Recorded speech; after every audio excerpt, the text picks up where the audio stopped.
क्या है new pension? New pension में कोई अस्तित्व नहीं है, भविष्य सिक्योर नहीं है। हमारे जितने पुराने साथी रिटायर हो रहे हैं, कोई 2000, कोई 5000, इससे ज़्यादा पेंशन नहीं ले पा रहा है। क्या इसमें आज की डेट में कोई अपने परिवार का भरण पोषण कर सकता है? अगर ये गवर्नमेंट कहती है कि 5000 में भरण पोषण हो सकता है तो ठीक है, फिर ये क्यों इतनी बड़ी बड़ी बातें कर रहे हैं? तो इसलिए मैं देखिए मीडिया से भी कहना चाहूँगा कि मीडिया हमारी सही बात को दिखाना नहीं चाहती है। बिल्कुल आपकी बात को दिखा रहे हैं, इसीलिए हम यहाँ पर हैं। मुझे बताइए, आप युवा हैं, एक युवा होने के नाते मैं आपसे ये जानना चाहती हूँ, आप युवा हैं, मुझे आप ये बताइए कि आप यहाँ पर काफी देर नारेबाजी भी बहुत देर से कर रहे हैं। ओल्ड पेंशन स्कीम की मांग क्यों और किस डिपार्टमेंट में कहाँ काम कर रहे हैं? हम वाराणसी डिवीजन में रेलवे में हैं, असिस्टेंट लोको पायलट हैं। हम ओल्ड पेंशन की इसलिए मांग कर रहे हैं क्योंकि हम 30 साल तक अपना पूरा जवानी देश की सेवा करते हुए बिताएंगे और जब हम रिटायर होंगे तो हमारा जो पैसा हमारा कटा है वही पैसा हमें 60% मिलेगा, जबकि 40% उसको पेंशन दे।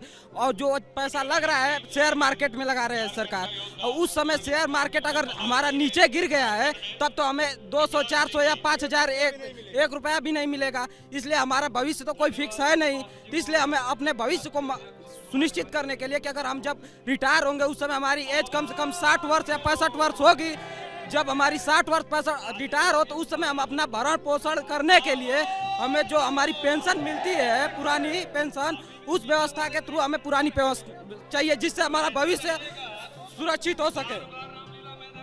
देखिए, एक युवा कह रहा है कि उसको अपने भविष्य की चिंता होती है। आपसे मैं जानना चाहती हूँ, किस डिपार्टमेंट में कहाँ काम करते हैं, आपको क्यों ओल्ड पेंशन चाहिए, आपको क्यों लगता है वो आपके लिए बेहतर?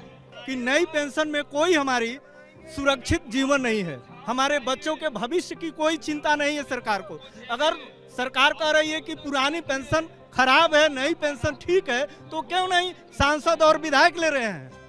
अच्छी चीज तो उनको ना चाहिए, अच्छे के बाद ही हम लोगों को मिलता है। नेताओं के बाद, मंत्रियों के बाद ही कर्मचारी को कुछ भी लाभ मिलता है, तो क्यों नहीं अच्छी काम वो ले लेते हैं? हमको बुरा ही दे, हम बुरे पर अड़े हैं तो हमको बुरा दे।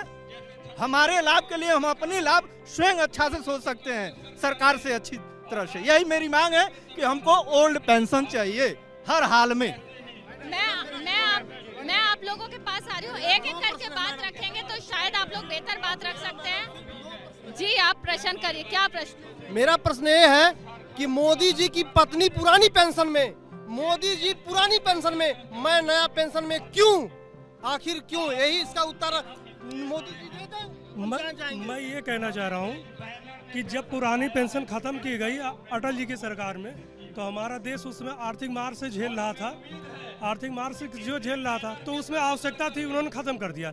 आज हमारी देश 5वीं अर्थव्यवस्था पूरे विश्व में है, तो आज मोदी जी को इसको खुशी खुशी जो है पुरानी पेंशन बहाल कर देनी चाहिए, क्योंकि हमारी अर्थव्यवस्था अब मजबूत हो चुकी है। अब हमारे पास कोई बहाने नहीं है कि हमारे पास अर्थव्यवस्था की कमी है, हमारे पास आर्थिक कमजोरी है, ऐसे कुछ नहीं है, तो कर देना चाहिए। ये जनहित में है।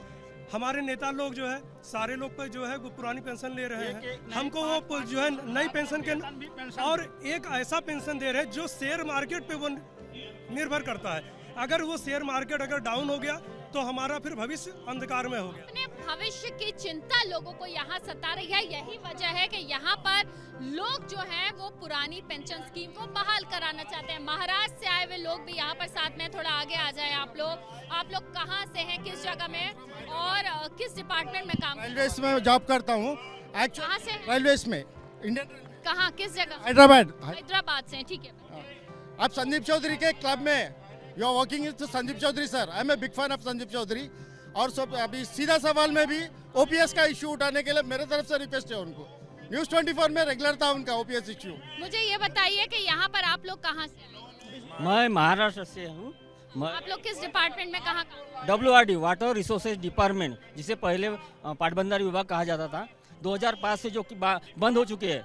हम सरकार को सेवा दे रहे हैं 30-40 साल। उसके बाद जब हमारी 58 साल 60 साल हो जाते हैं, उसके बाद हमारी जो पावर होती है वो कम हो जाती है। उसके बाद कोई हम कुछ चीज़ नहीं कर पा सकते हैं। जो हमारा जो उसके बाद का जो जीवन है, हम कैसे जिए, उसके लिए हम जो पूरी इंग्रज काल से भी लागू है और जब से हमारा भारत देश स्वतंत्र हुआ है उसके बाद भी हमारे कर्मचारियों को जो पेंशन लागू थी वो हमें चाहिए, हमें कुछ अलग नहीं मांग रहे हैं। क्या ये बड़ा मुद्दा इलेक्शन में होगा? यदि मोदी सरकार 2024 से पहले, चुनाव से पहले पुरानी पेंशन बहाल नहीं करती है तो हम लोग झोला लेके निकलेंगे, गांव-गांव, घर-घर घूमेंगे और लोगों को जागरूक करेंगे कि इस निकम्मी सरकार को बाहर करो। यही हमारा कहना है। कर्मचारी साथी आज यहाँ आए हैं अपील करने, अपील नहीं सुनी जाती है तो हम लोग निश्चित तौर पर इस चुनाव में इस सरकार को बाहर करने का काम करेंगे और जो सरकार पुरानी पेंशन देने का काम करेगी उसको हम लोग सत्ता में लाएंगे। चुनाव में ये कितना बड़ा मुद्दा, इलेक्शन में कितना बड़ा मुद्दा ये?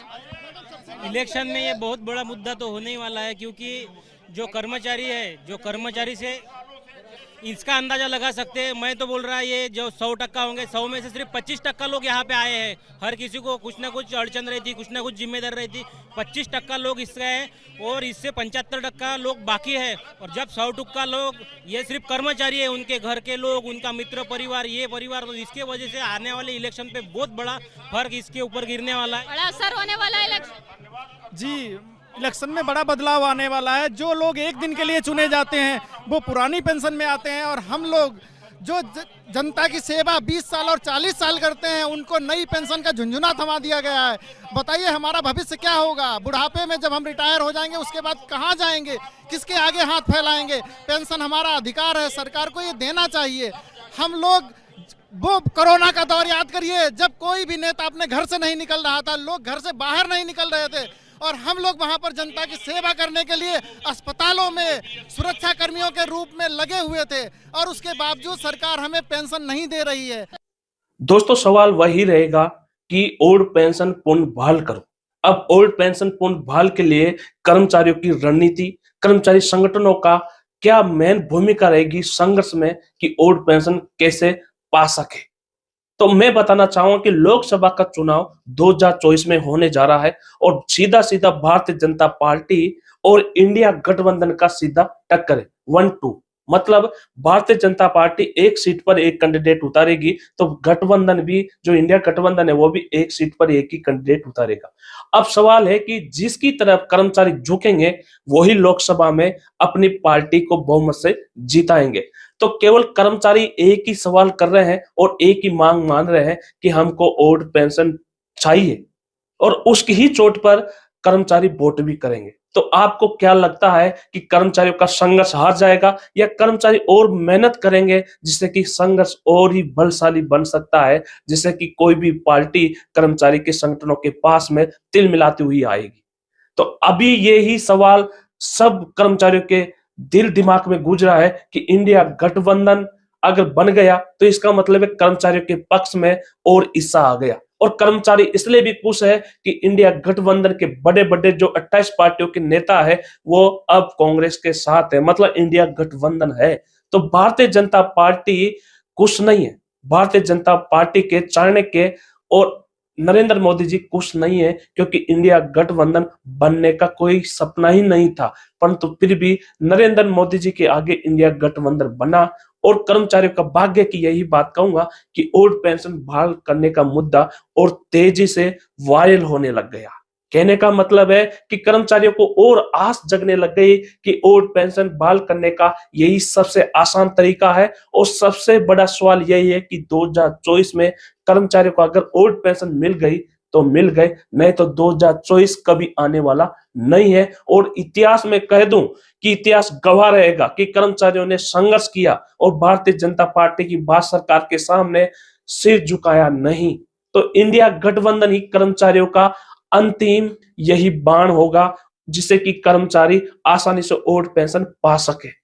तो आपको क्या लगता है, सोचकर बताइए, कमेंट करिए कि ओल्ड पेंशन पाने का तरीका, जिसमें 2 क्वेश्चन मैं आपसे करूंगा। एक तो कि कर्मचारी कितने मजदूरों को, कितने संगठनों को, कितने किसानों को, कितने स्टूडेंटों को समझा पाए कि ओल्ड पेंशन और एनपीएस में अंतर क्या है। दूसरा सवाल यह है कि क्या इंडिया गठबंधन बनने से ओल्ड पेंशन बहाल करने का रास्ता और ज्यादा खुल गया है। तो आपसे मैं सभी से मैं निवेदन करूंगा, सभी कर्मचारियों से, चाहे वो राज्य के कर्मचारी हो चाहे वो केंद्र के कर्मचारी हो, आप अपनी मेहनत करना ना छोड़ें, अपनी मेहनत जारी रखें, संगठनों का साथ दें। संघर्ष अगर करना है ईमानदारी से तो कामयाबी संघर्ष के साथ ही आती है। तो दोस्तों फिर मिलेंगे अगले वीडियो में, जब तक जय हिंद जय भारत।